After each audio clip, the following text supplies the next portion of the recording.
Hey, hey, hey, welcome back to another episode of First Timer Friday. I am Michelle with Fun in Key West, and today we are talking all about the concept and the idea of is Key West expensive? Short answer, it sure can be. And I think it's one of those places in Florida because it is so popular. It's that whole supply and demand thing. As supply rooms go down and more people want to be there, the cost is going to go up.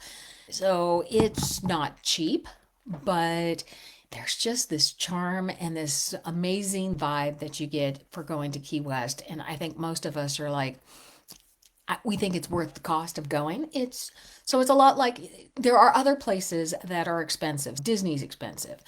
Cruises can be expensive. There's a lot of other destinations that are expensive. Where this all boils down to is this a place you want to go? And what's your budget? And I think Key West is available on anybody's budget. You may not get to stay there a week, but you can certainly enjoy your time when you're there. If you've not been to Key West, so what's the big deal and the appeal of Key West? It's this amazing little 2 by 4 island. So it's 2 miles by 4 miles. And it is the tropics without having to have a passport.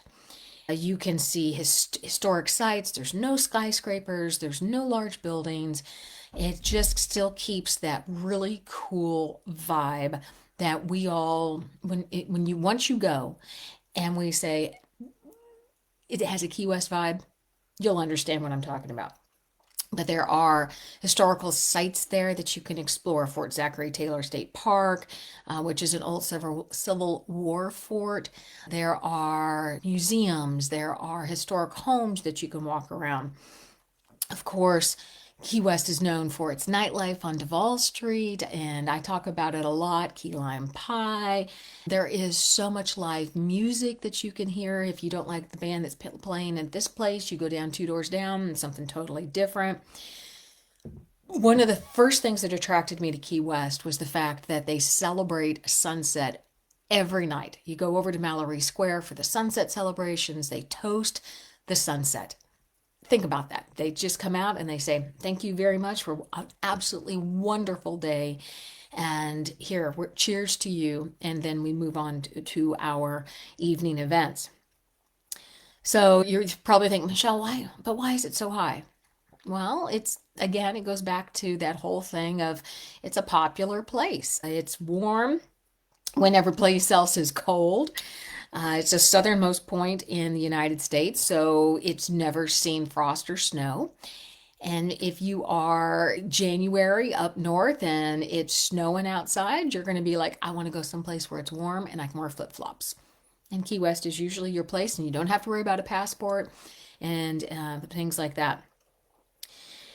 It does have seasonality though to Key West, and I talk about this a lot. There's high demand seasons, it's peak seasons. So winter and spring break are obviously going to be pretty high because again, there's no snow. You can wear your flip-flops and you can escape the winter.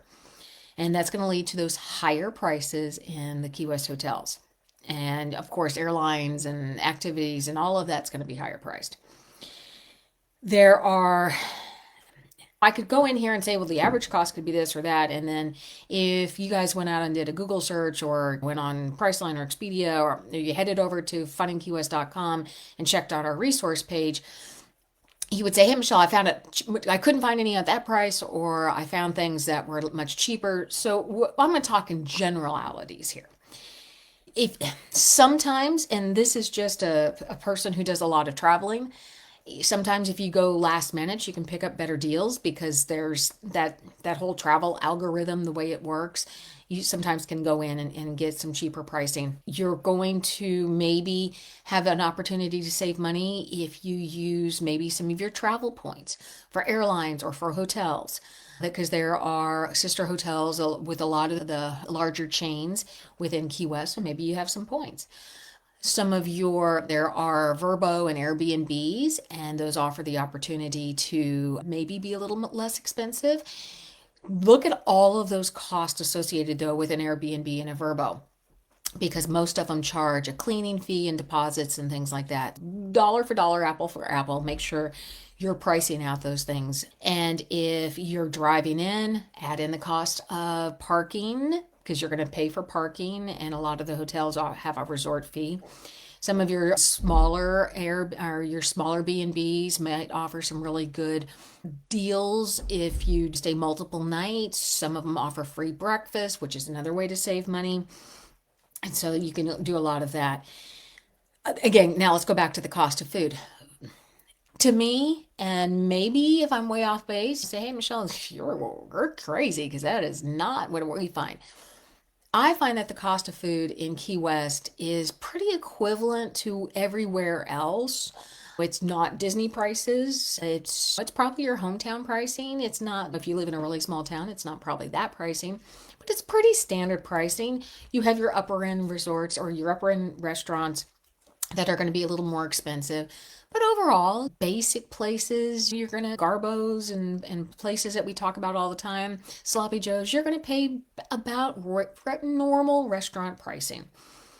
You're going to have, now, if you're going to have a rental car, again, I don't recommend having a car down in Key West just for the fact that parking is such an expense and it's so hard to manage and everything. So you can take the Duval Loop, pretty much, and this is one of the things I love about Key West, is you can walk just about everywhere. But there is Uber and Lyft if you want to do all that. So when is the best time to visit Key West? Well, I say this every month whenever I talk about the calendar of events ideas is every month's the best month to visit Key West. But if you're looking to be a little more frugal on your ideas of when you're going to go, there is low season, which is summertime. But now you're going to be facing the possibility of being in Key West during hurricane season. But there are going to be fewer crowds. And I know you're thinking, but Michelle, man, it's hotter than the blazes there. Florida can be a little toasty in the summertime, but Key West usually has a breeze blowing and every place is air conditioned. But, it's a trade-off. Maybe that's whenever you can and the only time that you can actually go out there. If you're trying to save money, your peak times are going to be spring break, winter, and obviously during Fantasy Fest. Prices are going to go up a lot higher. If you're looking for, and the other half of that is, or the other point I'm going to make on that one is weekends are always going to be higher than weekdays. So if you can travel during the weekday, you're going to save on some of that. Obviously, if you're going to be in some of the more luxury hotels along Mallory Square and along those places, you're going to pay more. It's location. It's going to be all about that. Again, I talked about Airbnbs and Verbos. You can check those out, but make sure you add in all of those extra prices. There is the opportunity that you can go up the Keys. You could stay in Big Pine or Duck Key or rent a whole house and stay up there. The caveat to that is you're not walking anywhere. Why is that meeting the needs of why you want to be in Key West and the Florida Keys? And if you're going to drive into Key West, you're going to have to find parking and pay for all that. Just put that all into your concept of what you're doing.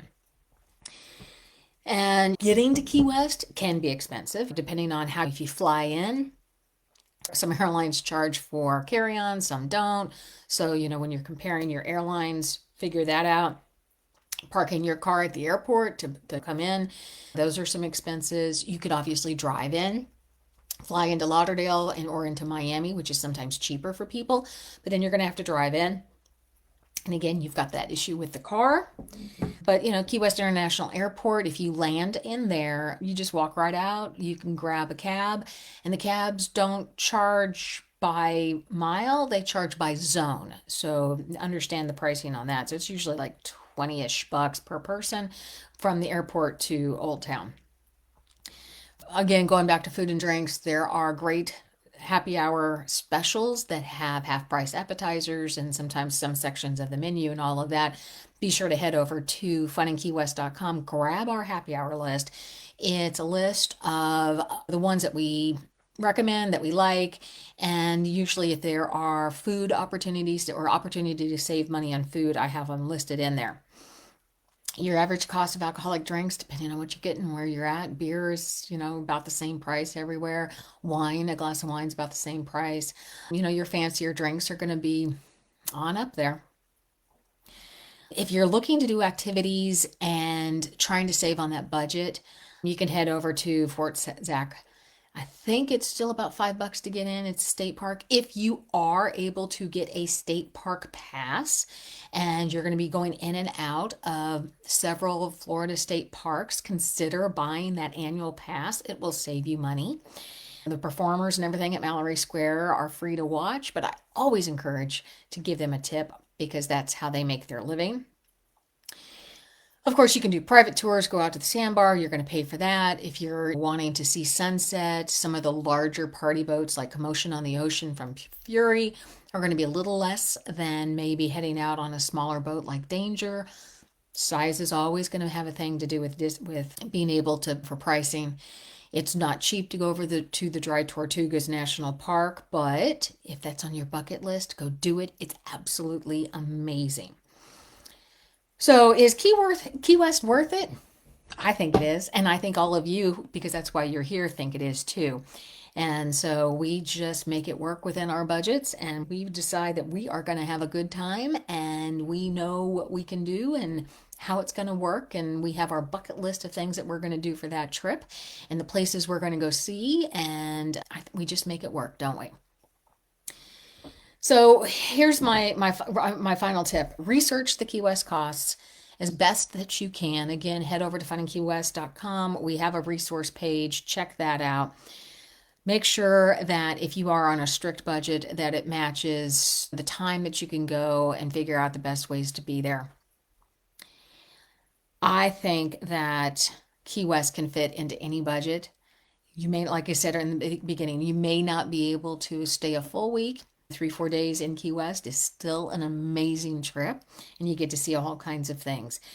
And I encourage you, once you get down there, go explore. So get off Duval, go explore, go check out some of the local places, and just absorb the vibe and the Keys and the uniqueness of Key West.